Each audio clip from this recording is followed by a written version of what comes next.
The Town Mouse and the Country Mouse, a fairy tale classic. My story begins with 2 homes and 2 mice. To tell the whole story, I must tell it twice. In the thick of the thickets, an old country house, housed by a youngster who went by the name of Pam Mouse. "It's so boring out here," she complained to the sheep. "Why, there's nothing to do here but lie down and sleep." So she lay in a meadow beside a clear stream, and she stared at the mountains and started to dream. "Oh, if only I lived in a city, I know. I would never be bored. I would never feel low." Far away in a town, in a big boarding house, lived a cousin of Pam's who was called Hot Rod Mouse. Hot Rod Mouse told his mum, "I'm so sick of this place.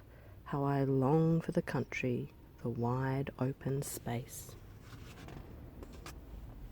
So he wrote to his cousin and put it this way: "Cousin Pam, let's trade places for more than a day." Then he sealed up his letter and licked on a stamp, and he thought, "I'll go straight to the country and camp." Cousin Pam got the letter and hollowed out loud, "Can't wait to see pavement, a real city crowd." So she hopped a mouse train that was travelling west.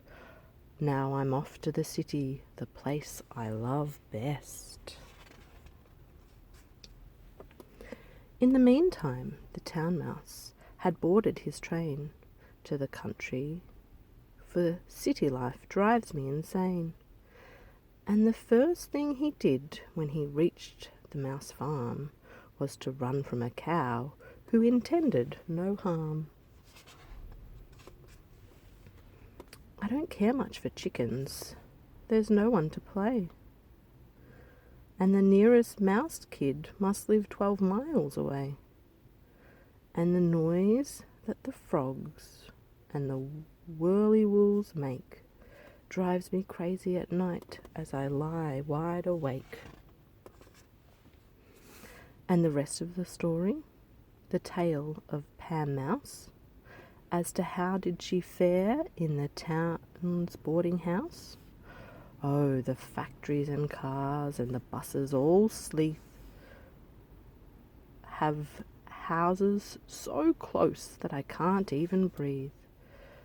Now, how she longed for her meadow and fresh country air. All the horns and the clatter drove Pam to despair. And so Hot Rod and Pam traded places once more. Then they landed back home in their lands they adore. Now when someone asks, how did the 2 homes compare, they say, "Nice place to visit. We wouldn't live there."